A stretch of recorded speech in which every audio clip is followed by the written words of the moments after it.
Additional words add చేయాల్సి వచ్చింది ఒక మైలేజ్ కోసమైనా సాంగ్ నేనేమంటున్నాను ఈ మధ్య కాలంలో సినిమాల్లో ఏదో కాంట్రవర్సీ రిలీజ్ అప్పుడు తీసుకొని ప్రమోషన్ చేసుకుంటారు అటువంటి యాక్టివిటీ మీరు ఏదైనా చేశారా లేకపోతే అలా వర్డ్స్ ఎందుకు యాడ్ చేశారు మీరు? అట్లా అని కాదు సార్, కొంచెం ప్యాషనేట్ గా ఏమంటారు టు ఎంటర్టైన్ ఆడియన్స్ అన్నట్టుగానే పాడాను సార్ నేను.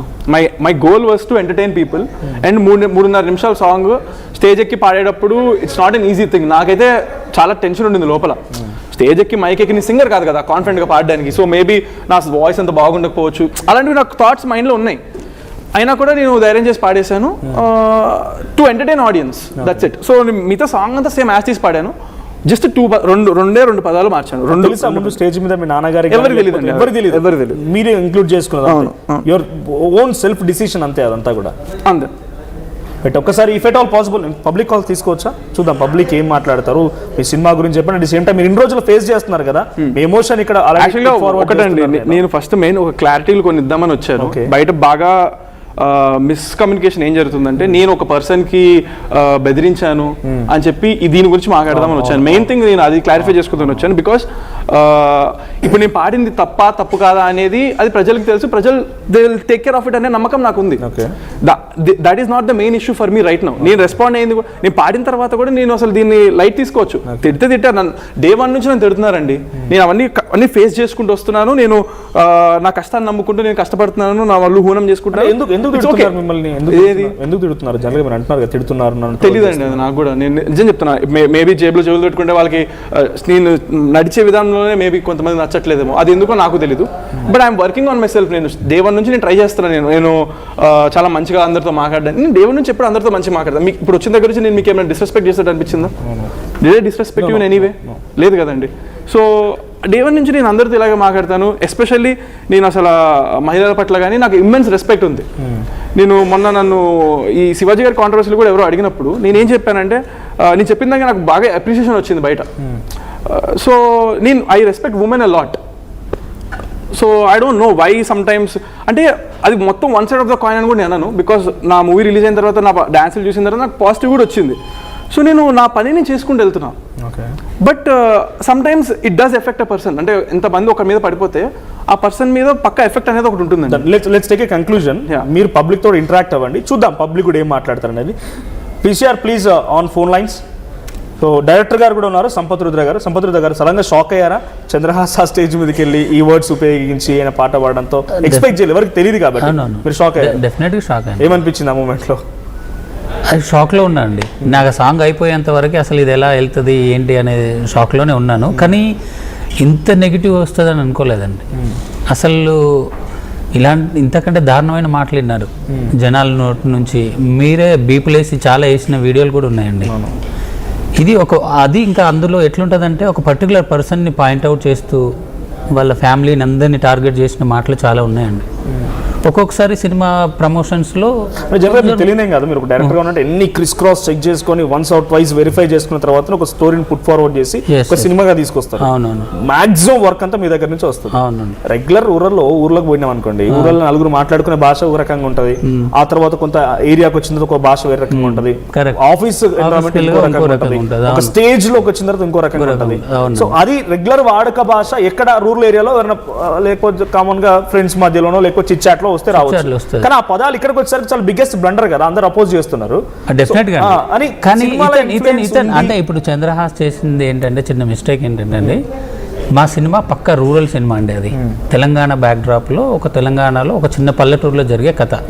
అందులో హీరో క్యారెక్టరైజేషన్ చెప్పే క్రమంలో ఆ వర్డ్స్ అతనికి వచ్చేనాయి తప్ప మా సినిమాలు అలా ఏం లేదండి. మాకు సెన్సార్ వాళ్ళు సర్టిఫై చేశారు. ఆ లైన్స్ అసలు సెన్సార్కి వెళ్ళలేదు. కొందరు అయితే చెప్తున్నారు ఈ సెన్సార్ వాళ్ళు ఎట్లా ఇచ్చారు, వాళ్ళు చూసి ఇచ్చారంట. అసలు సెన్సార్కి ఆ లైన్ వెళ్ళినప్పుడు వాళ్ళు ఎందుకు సంబంధమే లేదండి. వాళ్ళకి ఇస్తారు, మా క్లీన్ యూబై ఇచ్చారు, అంటే అందరూ వెళ్ళి చూడొచ్చు. నాట్ జస్ట్ యూబై ఇచ్చారు. సో దానికి సెన్సార్ సంబంధం లేదు. ఇట్స్ యూట్యూబ్ థింగ్ కదా, యూట్యూబ్ లో సెన్సార్ సంబంధం. అయినా కూడా ఆ స్టేజ్ పై ఆ పర్ఫార్మెన్స్ ని మీరు యాక్సెప్ట్ చేసిరా? మరి తర్వాత చంద్రహాసి తప్పనో లేకపోతే అంటే పప్ప ఫ్లో లో ప్యాషనేట్ గా ఏదో మాట్లాడేసాడు, ఎంటర్టైన్ చేయాలనుకున్నాడు. అక్కడైతే షాక్ లో ఉన్నాను. ఆ సాంగ్ అయిపోయిన తర్వాత జరిగిన సిచ్యువేషన్ ఏంటంటే అండి, అందరు క్లాప్స్ కొట్టి కొందరు వన్స్ మోర్ అని అరిచారు సీరియస్లీ. మరి అది అంటే దాని మహిళలు వచ్చారని నేను అట్లా నన్ను అడిగితే లేదండి, ఒక్క నిమిషం చెప్పండి. అక్కడ వన్స్ మోర్ అని అరిచారు. అయినా కూడా మనం ఏం దాన్ని మళ్ళీ రిపీట్ చేసి అట్లేం చేయలేదు కదండి. సో ఆ సాంగ్లో క్యారెక్టర్ గురించి చెప్పే ప్రాసెస్లో జరిగింది తప్ప ఇప్పుడు వన్స్ మోర్ అని నడిచినప్పుడు అందరు క్లాప్స్ కొట్టారు, నవ్వారండి, అయిపోయింది అది. అంటే ఇంకా దాని గురించి నేను నెక్స్ట్ ఫార్వర్డ్కి అయితే ఏం ఆలోచించాను. షాక్ అయ్యాను పాడినప్పుడు, ఇలా ఎందుకు పాడాడు అని షాక్ అయ్యాను. అందరం, నేను, ప్రొడ్యూసరు, ఎవరైనా కానీ అక్కడికి వచ్చిన గెస్టులు కానీ డెఫినెట్గా షాక్ అయినామండి. దానిలో అయితే మాకు తెలిసి జరిగింది కాదండి అది పక్కా. కానీ మీ ప్రోగ్రామ్ కి చీఫ్ గెస్ట్ గా వచ్చిన జగడి చక్రవర్తి గారే ఇది తప్పు, ఇలాంటి సినిమాలు ప్రమోషన్ చేస్తే ఆడవని కూడా ఒక స్టేట్మెంట్ పాస్ చేశారు ఆయన. అది అయింది. ఎలాంటి సినిమాని ఎట్లా ప్రమోట్ చేసుకోవాలనేది అది అంటే సినిమా చూసాక అలా ఉండదండి. బేసిక్గా సినిమా చూసాక ప్రమోట్ అవుతుంది. సినిమాకు తెలిసే క్రమంలో చేసే ఈవెంట్లు అండి ఇవన్నీ. మా సినిమా ఉందని చెప్పే క్రమం అండి, అంతే అండి. నెగిటివ్ పబ్లిసిటీ ఎప్పుడు మంచిది కాదనేది అందరూ చెప్తూ ఉంటారు. సో దానిలో చిన్న మిస్టేక్ జరిగి దీన్ని ఇంత అసలు స్టేట్లో ఎవరు చేయనట్టు చాలా దారుణం చేస్తారు. దీనివల్ల ఏంటంటే మా సినిమాకి చాలా డ్యామేజ్ అవుతుందండి, చాలా డ్యామేజ్ అవుతుంది. ఇప్పుడు పర్టికులర్ గా ఒక పర్సన్ ని టార్గెట్ చేసి చేస్తున్నారు. ఎందుకు చేస్తున్నారు తెలియదు. ఇప్పుడు ఖండించే వాళ్ళు కూడా సార్ తెలియదండి సార్. ఇప్పుడు ఖండించే వాళ్ళు కూడా వాళ్ళు ఎన్ని బూతులు మాట్లాడి చేస్తున్నారు తెలుసా? నేను మాట్లాడిన బూతులు అసలు పనికిరావు ఎందుకు.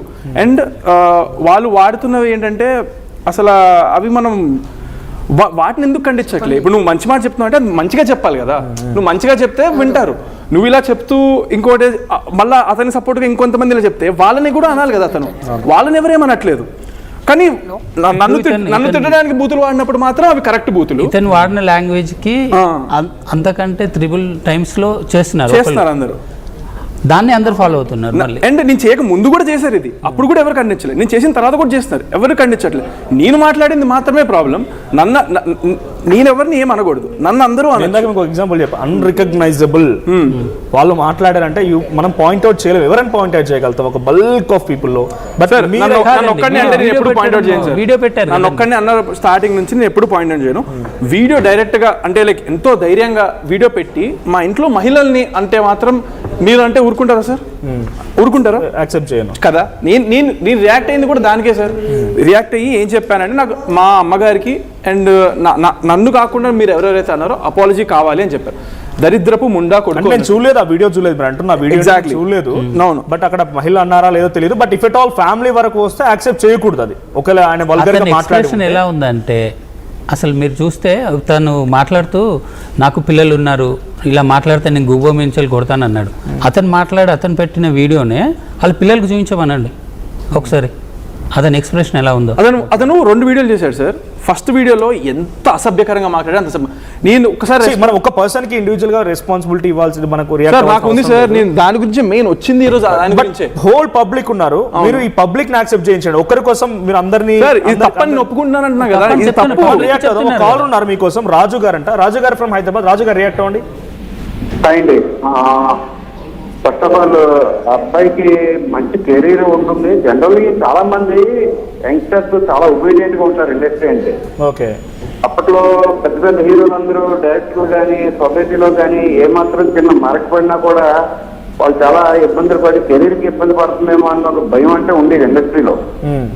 కానీ ఇతను నిన్న పాడింది మన స్టేట్ లోనే కాదు, బాలీవుడ్ యాక్ట్రెస్ పూజపడి ఎవరో సెలబ్రిటీస్ వచ్చినట్టున్నారు, వాళ్ళందరి ముందు కూడా స్టేజ్ పరువు తీసేది అతను. 100%. ఇంకొకటి ఏంటంటే ఆ అబ్బాయికి ఒబీడియన్స్ కూడా లేదు. అంటే పబ్లిసిటీ చేసుకోవచ్చు, మనం దాన్ని ఎదగాలనుకుని కోరుకుంటాంలో ఇబ్బంది ఏం లేదు. నెగిటివ్ పబ్లిసిటీ చేస్తేనో లేకపోతే సెన్సేషన్ క్రియేట్ చేస్తేనే పబ్లిసిటీ వస్తుంది అనుకున్న దానికన్నా కూడా డ్యామేజ్ ఎక్కువ జరిగింది ఈ అబ్బాయి కెరీర్ కి. రాజు గారు నాకు ఒక డౌట్ అండి. రాజు గారు మీరు ఇప్పుడు చెప్తున్నారు కదా పూజా గారు ఉన్నారు వీరున్నారు. సో నేను పాడిన పాట సార్ 3.5 నిమిషాలు సార్. 3.5 నిమిషాల్లో మీరు అంటుంది 2 సెకండ్లు సార్. అది కూడా నేను ఎవరిని ఉద్దేశించి పాడలేదు సార్. నేను పాడిన పాట అది ఒక హీరో, అతని క్యారెక్టర్, దాంట్లో ఉన్న ప్యాషన్ సార్. మనం దీనికంటే ఎక్కువ ఉన్నది, ఎక్కువ సార్లు దీనికంటే ముందు చాలా మంది హీరోలు చాలా సినిమాల్లో కానీ సాంగ్స్లో కానీ పాడారు సార్. మనం జరిగాయి సార్. అప్పుడు వాటిని మనం ఎప్పుడు బూత్ సినిమాలు అనలేదు, బూత్ ఇది అనలేదు, ఏమీ అనలేదు. మీరు అప్పుడు ఎందుకు ప్రశ్నించలేదు, ఇప్పుడు నన్ను ఎందుకు ప్రశ్నిస్తున్నారు? ఇది నా క్వశ్చన్ సార్. మీకు ఇంత ముందు మీరు ఎప్పుడైనా స్టాండ్ తీసుకున్నారు సార్? అది మీకు అర్థం అవట్లేదు సబ్జెక్ట్, మీకు అర్థం అవట్లేదు సార్. ఇంత ముందు మీరు ఇలాంటివి జరిగినప్పుడు స్టాండ్ తీసుకున్నారా? ఒక్కరోజు నాకు ఆది గారు బాగా తెలుసు, అబ్బాయి హీరో గారు ఆది సార్. అతను తప్పట్లు అవ్వట్లేదు అంటే అతను చాలా ఇబ్బంది పడ్డాడు. సార్ ఒక్క సెకండ్ ఆగండి. మీరు ఒకళ్ళు ఏమనుకుంటున్నారో మీరు చెప్పేస్తున్నారు.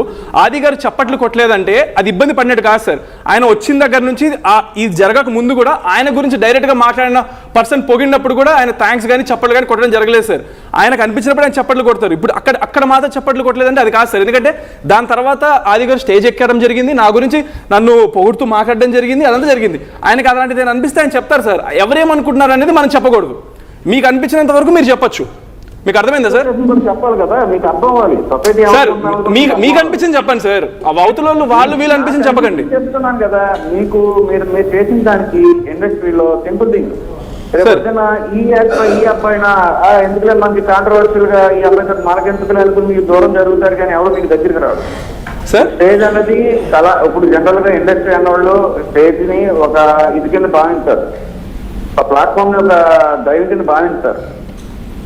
సార్ నేను అది భావించే సార్, ఎంతో ఒళ్ళు దగ్గర పెట్టుకొని చాలా పాడాను సార్. రైట్ రాజు గారు, మీ పాయింట్ అర్థమైంది. సో రిగ్రెట్ ఫీల్ అవుతున్నాను, అది కూడా చెప్పాను నేను స్టేజ్ మీద, అదే రోజు చెప్పాను. అదే ఫీల్ అవుతున్నాను చెప్పినా కూడా కంపేర్ చేస్తున్నారు కదా. సో అంటే మిమ్మల్ని మనం సమర్థించుకున్నట్టుగా ఉందా అనే రకంగా పోర్ట్రే అవుతుంది. సో గతంలో అన్నారు, చాలా మంది అన్నారు, ఓకే అప్పుడు రేజ్ అయింది, ఎందుకు రేజ్ అవ్వాలి, చాలా సార్లు రేజ్ అయింది. బట్ ఇక్కడ డైరెక్ట్ గా స్టేజ్ మీద కాదు, మీరు అంటున్నట్టుగా నేను చూస్తున్నాం. ఇందాక ఏదో వెళ్ళిపోదాం వాడుకొచ్చారు, ఏదో సినిమాలో ఉందంట, అది యూట్యూబ్ వరకు పరిమితమే, డిజిటల్ పరిమితమే, అది చాలా రచ్చలైపోయింది, చాలా డిస్కషన్స్ అయ్యాయి, చాలా వరకు ఆయన అబ్జెక్ట్ చేశారు, బాయ్ కట్ అనే హ్యాష్ ట్యాగ్స్ కూడా ట్రెండ్ అయ్యాయి. కానీ సినిమాలో ఉండదు మరి అదంతా ఉండదు. నేను డిజిటల్ లో ప్లాట్ఫామ్ ఉపయోగించి ఏది పడితే అది మాట్లాడొచ్చు అనే రకం కూడా అబ్జెక్షన్స్ అవుతున్నాయి. ఆ సినిమాలో ట్రైలర్ పేరు అన్ని బూతులు వస్తున్నాయి, సినిమాలోకి వచ్చే వరకు ఉండదు. మీరు చెప్పింది 100% యాక్సెప్ట్ చేస్తారు సార్. మేమైతే మా సినిమాలో సాంగ్ లో కూడా పెట్టలేదు సార్. ఈ సాంగ్ ముందు రిలీజ్ అయింది. ఇప్పుడు మా సినిమా రిలీజ్ అయ్యే ఒక 3-4 డేస్ ముందు మేము సాంగ్ ఇప్పుడు స్టేజ్ మీద పాడాం సార్. దాని మీద నేను క్యారెక్టర్ ఇంత స్ట్రాంగ్ గా ఉండబోతుందని నా సినిమాలో ప్యాషన్ చూపించుకోవడం కోసం నేను ఆ ఎమోషన్ ఫీల్ అయ్యి పాడాను అనమాట. అది నేను చెప్పదలుచుకుంది. నేనేమి ఒకరిని ఉద్దేశించి నేను టార్గెట్ చేసి ఒక పర్సన్ ని అని చెప్పి నేను ఎప్పుడు అనలేదు, నేను అనను కూడా సార్. అనకపోయినా కూడా ఆ ప్లాట్ఫామ్ లో మనం కోడ్ చేసే వర్డ్స్ కూడా కొంత పర్టికులర్ ఆలోచించాలి. నేను ఎప్పుడు మీరేం రియాక్ట్ అవుతారు అంటే తను రిగ్రెట్ ఫీల్ అవుతున్నట్టు సారీ చెప్పారు ఆయన, ఎవరైతే హర్ట్ అయ్యారో ఐఎమ్ సారీ అన్నట్టుగా రిగ్రెట్ ఫీల్ అయ్యారు.